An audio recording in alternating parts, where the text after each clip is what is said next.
Você sabia que a maior guerra espiritual da sua vida não acontece fora de você? Ela acontece aqui, ó, dentro da sua mente.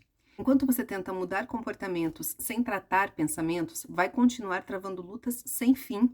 Quantas vezes você já disse assim: eu vou mudar, agora vai ser diferente, nunca mais vou agir assim, mas voltou para o mesmo ciclo.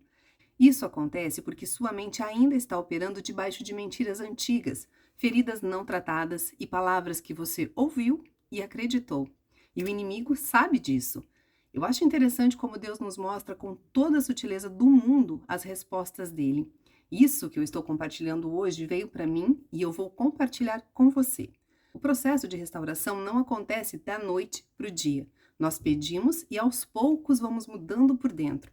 Mas precisamos estar atentos o tempo todo, vigiando, orando, porque o inimigo usa a nossa mente para nos confundir, para nos desanimar, para fazer a gente desistir. Na Bíblia, em 2 Coríntios 10, 4, 5 diz: porque as armas da nossa milícia não são carnais, e sim poderosas em Deus para destruir fortalezas, anulando nossos sofismas, e toda altivez que se levante contra o conhecimento de Deus, e levando cativo todo pensamento é a obediência de Cristo. Sabe o que Paulo está dizendo aqui? Que existe uma guerra espiritual, e o campo de batalha são os seus pensamentos.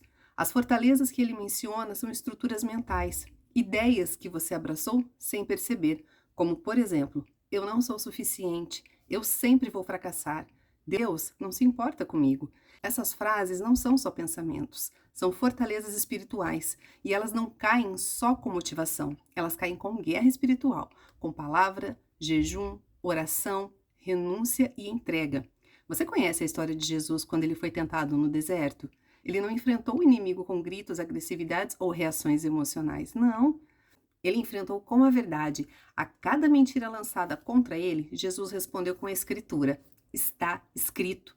E aqui está uma verdade. A mente só é purificada quando é preenchida com a verdade de Deus. Mas antes disso, é preciso reconhecer as mentiras que têm ocupado o lugar que pertence à presença e à voz do Espírito. Reconhecer as mentiras que ocupam o lugar da verdade espiritual é um passo decisivo no caminho da restauração. E para reconhecer esses pensamentos, você precisa estar atento. Então se pergunte: quais pensamentos estão me afastando da presença de Deus? Quais pensamentos eu estou abraçando como verdade? Refletir sobre o trauma que sofreu, sobre a dor que sentiu, sobre as memórias tristes da sua infância não é confortável, eu sei. Na minha busca pela restauração, eu precisei enfrentar alguns sentimentos que não faziam sentido, mas que estavam minando o meu casamento. Um sentimento que era muito forte em mim era o de inferioridade. Eu me sentia inferior ao meu marido. E existem várias razões que me faziam sentir assim. Não por ele, mas pela minha história. Então, gratuitamente, eu o confrontava, porque na minha cabeça ele estava querendo me diminuir.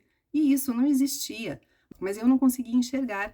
E talvez, assim como eu, você esteja reagindo a coisas que nem percebe que carrega. Mas o Espírito Santo quer entrar aí. Ele não invade, ele espera ser convidado para curar o que você aprendeu a esconder.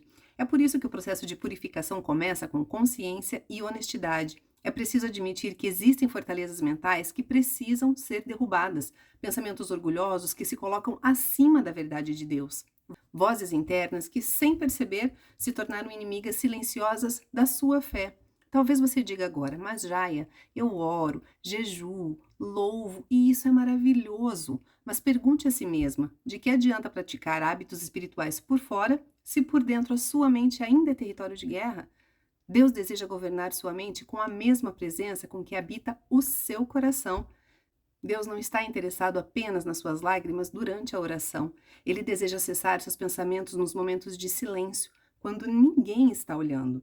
Ele quer renovar sua forma de pensar, porque só assim a sua vida inteira será transformada. No livro de Romanos 12, 2 está escrito assim: e não vos conformeis com este século, mas transformai-vos pela renovação da vossa mente, para que experimenteis qual seja a boa, agradável e perfeita vontade de Deus. Essa mudança não começa no comportamento, ela começa no pensamento. É na mente que Deus inicia o processo de alinhamento com o céu. Quando seus pensamentos são lavados pela palavra, toda a sua vida começa a se alinhar com a vontade de Deus.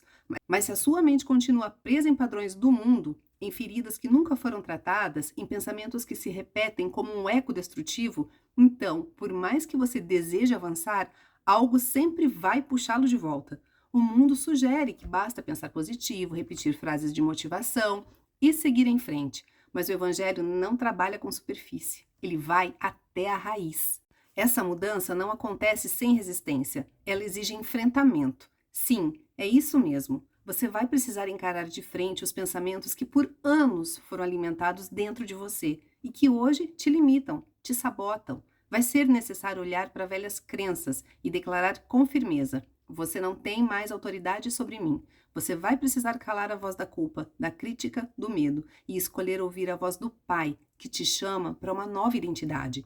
Mas tudo isso só será possível se você decidir caminhar com coragem e se permitir ser transformado, um pensamento de cada vez. Chegou a hora de parar de apenas sobreviver com uma fé fragmentada. Deus quer te levar a um lugar mais profundo, onde pensamentos são rendidos, mentiras são desmascaradas e sua mente se torna um altar para a verdade. Não aceite mais viver em guerra dentro de você. Hoje você pode começar a lutar diferente, porque quando a sua mente se curva diante da palavra, o inferno perde a voz e o céu começa a falar mais alto dentro de você. Se o vídeo de hoje falou com você, compartilha. Mais pessoas estão precisando ouvir essa palavra.